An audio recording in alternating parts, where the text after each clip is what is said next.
y a une autre manière de lui dire, il y a une autre manière, oui. Par exemple, je peux dire 1/7, mais vous voyez qu'ici, il y a un truc qui s'appelle regularity boxes. En fait, ça, c'est les box dans lesquelles il va accomplir la quantification. Par défaut, c'est les bits. Mais si je lui dis, par exemple, 1/2, 1/2, et je mets 1/14, peut-être c'est pas la bonne syntaxe.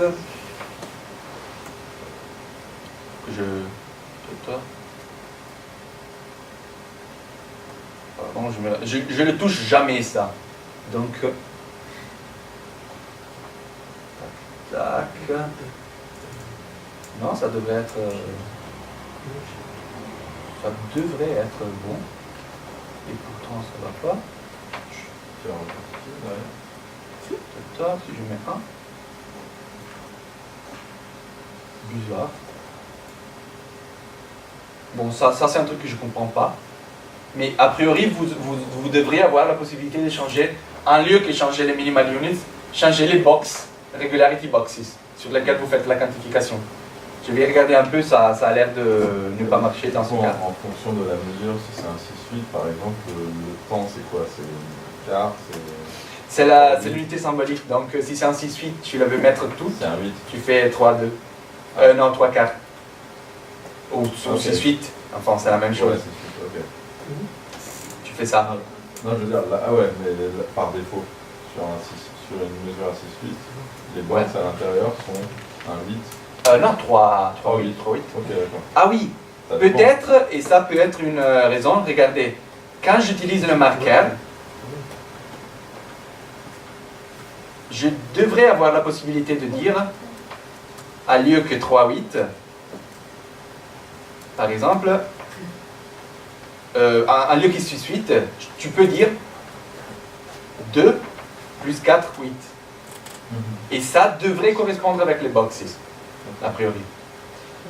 Et dans notre cas, par exemple, ce que je pourrais vouloir faire, imaginons que, bon, c'est idiot, mais au lieu qu'avoir 8/8, je peux avoir 4 plus 4/8. Allons voir si ça, avec 14, ça marche. Ouais. Ok. Enfin, c'est un peu bizarre, mais si je fais ça, et je rajoute les barlines que je n'ai pas rajouté, ça devrait marcher. Ça devrait directement marcher ici, mais ici ça marche que pour ça marche pas pour les marqueurs. Mais c'est presque un bug en fait. Je pense que ça devrait même marcher pour le marqueur directement ici.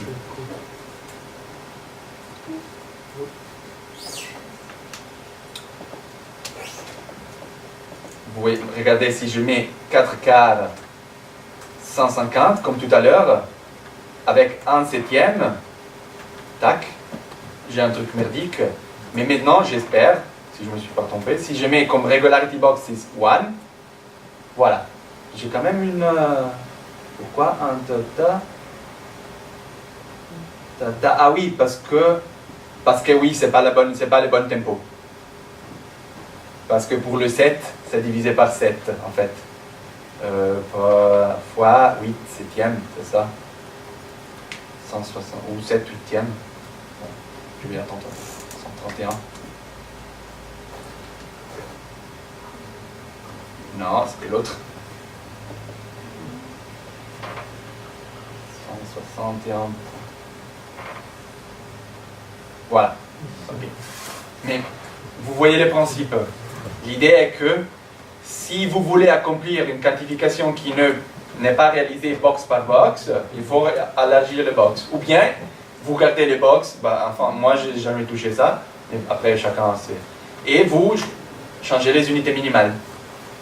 Ça fonctionne avec les minimal units par seuil aussi? Par exemple? Oui. Ouais. Parfait, pareil. Ouais, ok. Les minimal units par seuil, ça veut juste dire qu'en dépendance dans chaque box, il regarde la densité. D'accord. Et dans chaque box, c'est le cas pour tout le monde. c'est le cas pour tout le monde. Le 1, ok. Marqueur ou pas marqueur, ouais, c'est ça ce que je veux dire. Ce que je veux dire, comment ça s'appelle? Regularity boxes. Ouais. Lui, il y en a toujours une seule valeur qui est appliquée pour toutes les boxes Tu peux même dire que la première voie a des regularity boxes qui sont... Ok. Et tu vois qu'ici, il va se fâcher, parce qu'il ne peut pas. On l'a vu tout à l'heure. Tu vois ce que je veux dire? Et après, je reviens sur 1. Et la troisième, non. Ah ouais, c'est mesure par mesure. C'est mesure par mesure, je pense. Je ne sais pas s'il veut peut-être un niveau en plus pour les mesures. Enfin, il y a un syntaxe à trouver. Ouais. Donc en fait, c'est mesure par mesure et voie par voie si vous voulez. Mais si vous voulez un truc partout, je pense que vous pouvez juste mettre ça. Et ça se fait partout. Ça se fait partout. Mais la syntaxe précise, ça serait niveau pour voie, niveau pour mesure et pour chaque mesure.